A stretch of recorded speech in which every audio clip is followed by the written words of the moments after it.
എടി ഒരു ഷർട്ട് പോലും നേരെ തേക്കാൻ അറിഞ്ഞുകൊടുത്ത് നീ എന്തോന്ന് കോപ്പടി ചെയ്യാൻ പോണം? കറക്റ്റ് നിന്നെ എന്റെ ജീവിതത്തിൽ എന്താ പറഞ്ഞു വെച്ചിട്ടുള്ളത്?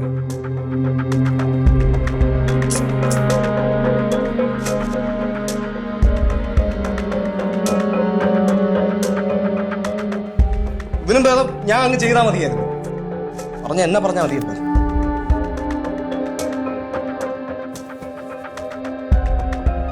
എടി നിന്ന് കരയാതെ വല്ലതും പോയി എടുത്ത് തിന്നാൻ വയ്യ.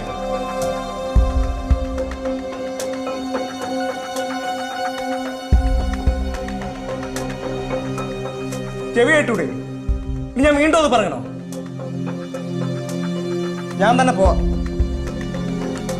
പിന്നെ ഇവിടെ നിന്ന് ഇറങ്ങുമ്പോൾ ഇതുപോലെ കരഞ്ഞു മെഴുകി വരരുത്. നാട്ടുകാരെയും കൂടെ അറിയിക്കില്ല ഇവിടെ എന്തെങ്കിലും പ്രശ്നം ഉണ്ടെന്നുള്ളത്. എന്റെ വിധിയൻ.